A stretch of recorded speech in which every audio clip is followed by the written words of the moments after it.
Hi అండి, నమస్తే. నేను మీ అమలు. ఇవాళ మనం చికెన్ దమ్ బిర్యానీ ఎలా తయారు చేసుకోవాలి ఈ రెసిపీలో చూద్దాము. యాజ్ ఇట్ ఈస్గా మీరు స్టెప్స్ అన్ని ఫాలో అయ్యారనుకోండి, చాలా రుచికరమైన బిర్యానీ మీకు వస్తుంది అనమాట. అచ్చంగా రెస్టారెంట్లో ఎలా ఉంటుందో అటువంటి ఫ్లేవర్ తోటి మంచి బిర్యానీ తయారవుతుంది. మరి ఇంకా లేట్ ఎందుకు, మనం రెసిపీలోకి వెళ్ళిపోదామా. ఒక పెద్ద గిన్నెలో కేజీన్నర చికెన్ తీసుకోండి. ఇప్పుడు దీనిలో 1 టేబుల్ స్పూన్ పసుపు వేసుకుందాము. అలాగే 2 టేబుల్ స్పూన్స్ కారం వేసుకున్నాము. ఇప్పుడు 2 టేబుల్ స్పూన్స్ ధనియాల పొడి వేసుకుందాము. అలాగే 2 టేబుల్ స్పూన్స్ జీలకర్ర పొడి. ఇప్పుడు మనం ముందుగా సిద్ధం చేసి పెట్టుకున్నటువంటి బిర్యానీ మసాలా వేసుకుందాము. నేను బిర్యానీ మసాలా ఎలా తయారు చేసుకోవాలి అనేది డిస్క్రిప్షన్లో ఇస్తాను. ఇప్పుడు దీనిలో 3 టేబుల్ స్పూన్స్ అల్లం పేస్ట్ వేయండి. అలాగే 2 టేబుల్ స్పూన్స్ వెల్లుల్లిపాయ పేస్ట్ వేసుకుందాము. ఇప్పుడు దీనిలో రుచికి సరిపడినంత ఉప్పు వేసుకోండి. దీనిలో 2 టేబుల్ స్పూన్స్ ఉప్పు సరిపోతుంది.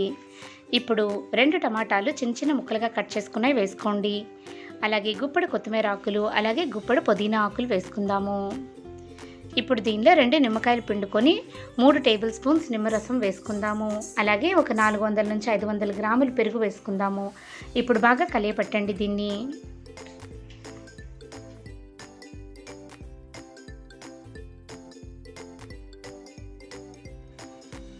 ఇప్పుడు బాగా కలిపి పెట్టుకున్నాం కదా. ఇప్పుడు దీనిలో 2 గరిటెల పాటు మనము నూనె వేసుకుందాము. ఈ నూనె ఏంటంటే ఉల్లిపాయలు వేయిస్తాం కదా, ఆ నూనె వేసాను అనమాట. ఇప్పుడు ఫ్రైడ్ ఆనియన్స్ వేసుకుందాము. ఫ్రైడ్ ఆనియన్స్ ఎలా తయారు చేసుకోవాలో కూడా నేను రెసిపీ అప్లోడ్ చేశాను, ఒకసారి చెక్ చేయండి. ఇప్పుడు బాగా మిక్స్ చేయండి. దీనిలో ఒక గుప్పెడు కసూరి మేతి వేసుకోండి. కసూరి మేతి వేయడం వల్ల ఇంకా ఫ్లేవర్ మంచిగా ఉంటుందన్నమాట. ఇప్పుడు దీన్ని మూత పెట్టి ఫ్రిడ్జ్లో పెట్టేసేయండి రాత్రంతా. అంటే ఆల్మోస్ట్ లైక్ 8 అవర్స్ ఉంటుంది అనమాట ఫ్రిడ్జ్లో. ఇప్పుడు ఫ్రిడ్జ్లో నుంచి బయటకు తీసాను, చూసారా ఎలా ఉందో. బాగా ముక్కంతా కూడా మసాలా పీల్ చేసుకుంటుంది అనమాట. ఇప్పుడు స్టవ్ మీద గిన్నె నిండా నీళ్ళు పెట్టుకోండి. ఇప్పుడు హోల్ గరం మసాలా వేసుకుందాము. ఇప్పుడు దీనిలో మనము ఉల్లిపాయలు వేయించుకున్నటువంటి నూనెను వేసుకోండి. ఒక 2 టేబుల్ స్పూన్స్, అలాగే 2 టేబుల్ స్పూన్స్ నెయ్యి, రుచికి సరిపడినంత ఉప్పు వేసుకోండి. ఇప్పుడు దీన్ని బాగా మరగనివ్వండి. ఇప్పుడు బాగా మరుగుతూ ఉన్నప్పుడు దీనిలో నుంచి ఒక 200 ml నీళ్లు తీసుకుని మనము మ్యారినేట్ చేసుకున్నటువంటి చికెన్లో వేయండి. ఒకసారి కలియబెట్టండి. ఇప్పుడు రోలింగ్ బాయిలింగ్ అవుతున్నప్పుడు మనము కడిగి నానబెట్టుకున్నటువంటి బాస్మతి రైస్ని వేయండి.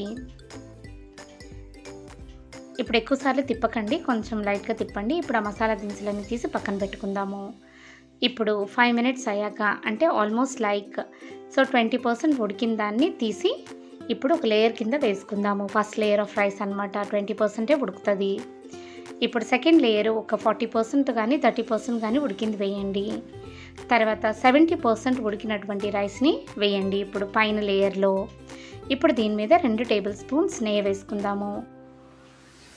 ఇప్పుడు పుదీనా ఆకులు వేసుకుందాము. అలాగే మనం వేయించి పెట్టుకున్నటువంటి ఫ్రైడ్ ఆనియన్స్ని వేసుకుందాం.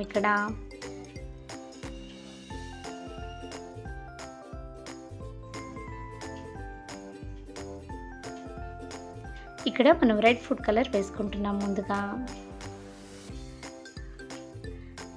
అలాగే ఆరెంజ్ ఫుడ్ కలర్ కూడా కొంచెం వేసుకోండి. అప్పుడు అచ్చంగా మనకి రెస్టారెంట్లో లాగా కలర్ రైస్ కూడా వస్తాయి అన్నమాట.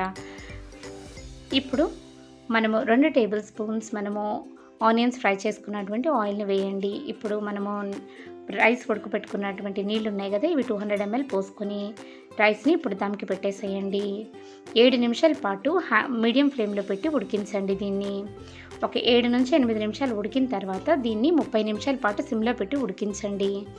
ఇప్పుడు 30 నిమిషాలు అయిపోయిన తర్వాత మనకు చూసారా దమ్ బిర్యానీ ఎలా ఉందో, అది సర్వ్ చేయడానికి రెడీగా ఉందన్నమాట. ఎంతో టేస్టీగా, ఎంతో అద్భుతంగా ఉందన్నమాట దమ్ బిర్యానీ. అచ్చంగా మనకి రెస్టారెంట్లో ఎలా ఇస్తారో అలాగే ఉంది. ఈ విధంగా కానీ మీరు తయారు చేసుకున్నారనుకోండి, ఇంట్లో అందరూ ఇంకా రెస్టారెంట్కి వెళ్ళొద్దు అనే ఫీలింగ్కి వస్తారనమాట. తప్పకుండా మీరు ట్రై చేయండి. నా వీడియోస్ అన్నీ వాచ్ చేయండి, నా ఛానల్ని లైక్ చేయండి, అలాగే నా ఛానల్ని సబ్స్క్రైబ్ చేసుకోండి. మీరు గంట సింబల్ని కానీ ప్రెస్ చేశారనుకోండి, నేను ఏదైనా వీడియో పెట్టినప్పుడు మీకు నోటిఫికేషన్ రూపంలో వస్తుంది అనమాట. మరి ఇంకా లేట్ ఎందుకు, నా ఛానల్ని సబ్స్క్రైబ్ చేసుకోండి. Have a nice day, enjoy your day, take care, bye bye.